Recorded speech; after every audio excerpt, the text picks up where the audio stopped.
ዝኸበርኩም ኣዒንቲ እግዚአብሔር ኣበው ካህናት ዝኸበርኩም ላይካን ምስጢር ኣሕዋት ዲያቆናት ከምኡውን ናይዛ ቤተ ክርስቲያን ከዋክብቲ ዝኾንኩም ነዚ ማዕዲ ህይወት ዘዳለኹም ኣባላት ሰንበት ትምህርቲ ቤት ናይ ደብረ ሰላም ካብ ርሑቕ ቀረባ ብጸሎት ምስ እግዚአብሔር ንምንግጋር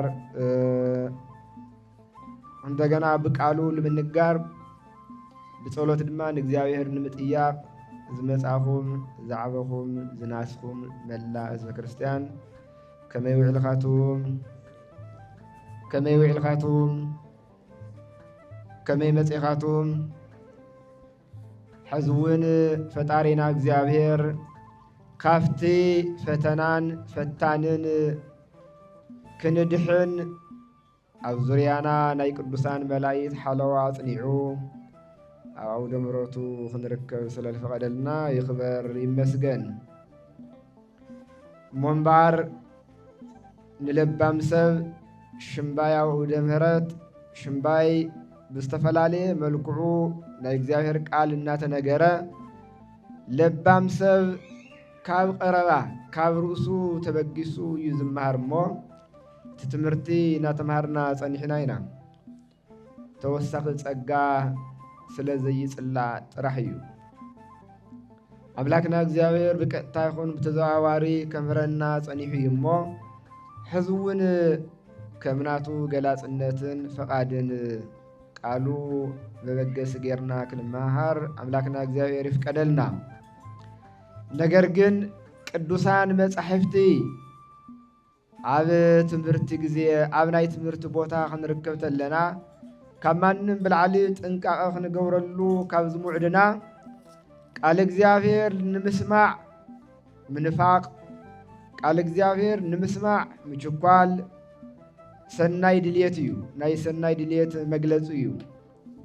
ነገር ግን ቃል እግዚአብሔር ሰሚዕኻ ከመይ ጌርኻ ከም እትቕበሎ ተቐቢልኻ ከመይ ጌርኻ ብግብሪ ከም እትገልጾ ከመይ ጌርኻ ብህይወት ከም እትነብረሉ ኣቐዲምኻ ወሲንኻን ተዳሊኻን ተዘይመጺኻ ምስማዕኻ ብቻ ከም ዘይጠቕመካ ቅዱሳት መጻሕፍቲ ይነግሩና።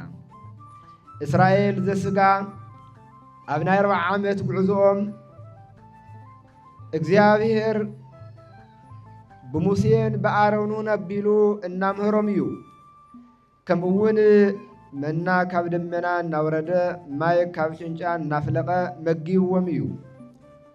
ነገር ግን ሰሚዖም ከም ዘይሰምዑ ሪኦም ከም ዘይረአዩ ኮይኖም ናይ 40 መዓልቲ ጉዕዞ ድማ ናይ 40 ዓመት ጉዕዞ ኮይኑዎም ንምንታይ ሰሚዖም ኮይም ግን ምስቲ ዝሰምዕዎ ቃል ብእምነት ኣይተዋህዱን ኣይተራኸቡን። እቲ ዝሰምዕዎ ቃል እስካዕ ምስኡ ብእምነት ዘይተዋሃዱ ክጠቕሞም ኣይከኣለን። ናብ ምድረ ርስቲ ከእትዎም ኣይከኣለን። ልዕሊ 20 ዓመት ኮይኖም ዝወፁ ኩሎም ኣብ በረኻ ተሪፎም። እዚ ንዓና ዓብዪ ትምህርቲ እዩ፣ ዓብዪ ኣርኣያ እዩ። ሕዝውን ቃል እግዚአብሔር ንምስማዕ ካብ ቀና ከመይ ጌርና ከም እንሰምዕን ሰሚዕና ከመይ ከም እንኸውንን ኣቐዲምና ክንውስን ይግባእ። ቃል እግዚአብሔር ብሰውሰውኛ ጥበብ ፍልስፍና ይኾነ ይልስማዕ። ሕድሕድ ቃላት ናባዕልኻ ትርጉም እናሃውኻ ኣይኾነ ይልስማዕ። ቃል እግዚአብሔር ብገርህነት ሓው ጎይታ ኢየሱስ ክርስቶስ ሐዋርያ ያዕቆብ ነቲ ኣብ ሕርሻ ልብኹም ልዝራእ ናይ እግዚአብሔር ቃል ብገርህነት ተቐበልዎ ይብል። ብምንታይ ተቐበልዎ? ብምንታይ ተቐበልዎ? ብዕሽነት ይኾነይ ብገርህነት ካብ ናይ ሰውሰውኛ ፍልስፍና ካብ ተንኮል ነፂኹም ማለት እዩ። ብቕንዕና ብገርህነት ተቐበልዎ ይብል። እሱ መን እዩ? ልነፍስኹም ከድሕና ዝኽእል እዩ እሞ ናይ እግዚአብሔር ቃል መድኃኒት ነፍስናን መድኃኒት ስጋናን እዩ። ናይ ነፍሲ ጥራሕ እኳ ይኾነይ ብዋናነት ንነፍስና ድሕነት ዝህብ ብሕታዊ ናይ እግዚአብሔር ቃል እዩ። ንስጋናማ ብዙሕ ድሕነት ዝህብዎ ቁስሉ ለድርቁሉ ካብ ቃንዛ ልዕርፍዎ ብዙሓት ኣብ ዓለም ኣለው ተፈጥሮ። ንነፍስና ግን ካብ ቃል እግዚአብሔር ወፃኢ ክዕርፋ ኣይኽእልን ክሕክማ ኣይኽእልን። ስለዚ ንነፍስኹም ከድሕና ንዝኽእል ናይ እግዚአብሔር ቃል ኣብ ሕርሻ ልብኹም ክወድቕ ተሎ ብምንታይ ተቐበልዎ? ብየዋሃት ብግርህና ብቕንዕና። ኣምላክና እግዚአብሔር ሓሳብና ልብና የንጽህልና። ሽምባር ናይ ሎማዓንቲ ናይ ትምህርትና መበገሲ ወይም ትምህርትና ትኩረት እንገብረሉ ከምቲ ዝተዋሃበኒ ሓበሬታ ኣብ ነገረ መላእክት ዘተኮረ እዩ። ሎማዓንቲ ተሰባሲብላንዱ ለለና በዓል ናይ መላእክት ሓለቃ ቅዱስ ሚካኤል ዓመታዊ በዓል እዩ እሞ ኣብ ነገረ መላእክት ዘተኮረ እዩ። ነገረ መላእክት ክበሃል ተሎ ምእንቲ ግልጽ ክኾነና ነገረ ሰብ ናይ ሰብ እንታይነት መንነት ግብሪ መጀመርያ መወዳእታ ሰብ መን እዩ ዝብል እትርደሉ እዩ። ናይ መላእክት ድማ መላእክት መን እዮም? መላእክት እንታይ እዮም? መላእክት መዓዝ ብመን ተፈጢሮም? መላእክት ኣበይ ከመይ ይነብሩ? መላእክት እንታይ ይሰርሑ? ወዘተ ዝብል እዩ ዝገልጸልና ወይም ዘብርህልና። እምበኣር ርእስናታ ይኸውን ነገረ መላእክት።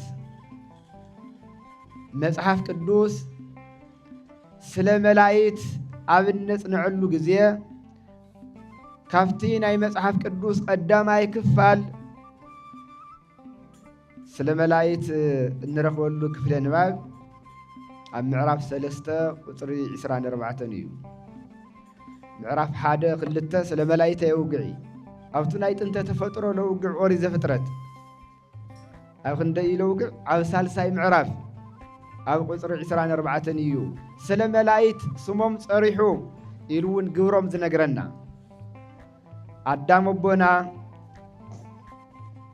ኣብ ገነት ኣብ ዝነብረሉ ሰዓት መላእክት የምህርዎ ነይሮም፣ መላእክት የጽናዕንዕዎ ነይሮም።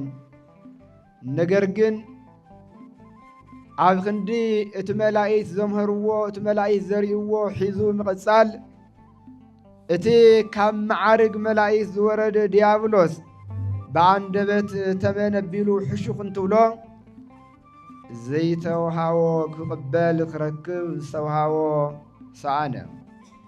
ገነት ማለት ናይ ሰብ ልቢ ክግምታ ዘይኽእል ዓይኒ ሰብ ዘይረአያ እዝኒ ሰብ ዘይሰምዓ እያ። ገነት ካብ ዝብል ወፃይ ገነት እዚ ትመስል ኢሉ ንገነት ብዝገልጽ መልክዑ ዝናገር የለን፣ ዝተናገረ እውን የለን። ኣዳም ዘይብሉ ክረክብ ዘለዎ ካብ ውሰደ ዕራቆቱ ካብ ወፀ ዕሩቕ ንዕሩቃን እዩ፣ ሙሉእ ድማ ንሙሉኣን እዩ። ገነት ብኩሉ በረከት እግዚአብሔር ተመልአት እያ። ኣዳም ድማ ካብቲ ዝተውሃቦ በረከት እግዚአብሔር ኩሉ ዕርቃኑ ወፅእ ኣሎ። ኣብ ገነት ክነብር ኣይግብኦን። ካብ ገነት ተባሪሩ እምበኣር ኣዳም ሕዚ እውን ናይ ባሕሪ ኣምላክ ክኾን ምምናይ ዘይሓፈረ ድሕሪ ካብ ገነት ምውፁ ተመሊሱ ናብ ገነት ከኣቱ እየ ምባል ስለለይሓድግ ግሩማን ዝኾኑ ሰይፍ እሳት ዝተዓጠቑ መላእክት ሓለውቲ የቕመጠላ ይብል። ንመን? ነታ ኣዳም ገዲፍዋ ዝወፀ ፈትዩ ዘይኾነስ ከይፈተወ ወአዘዞሙ ለኪሩቤል ወለሱራፌል እለው ዘውስተ እደዊሆሙ ሰይፈ እሳት እንተ ትትመያየጥ ቦግ እልትብል ኢለውን ዕፅፍ ዝርግሕ እልትብል ናይ እሳት ሰይፊ ኣብ ኢዶም ዘላቶም ንዘላቶም ኪሩቤልን ሱራፌልን ናይ ገነት መገዲ ክሕልው እንታይ ገበሮም? ኣዘዞም። ንምንታይ እንድሕር ተባሂሉ ኣዳም ተመሊሱ ገነት ከይኣቱ ተመሊጹ ገነት ከያቱ ኣብዚ ክልተ ነገር የርየና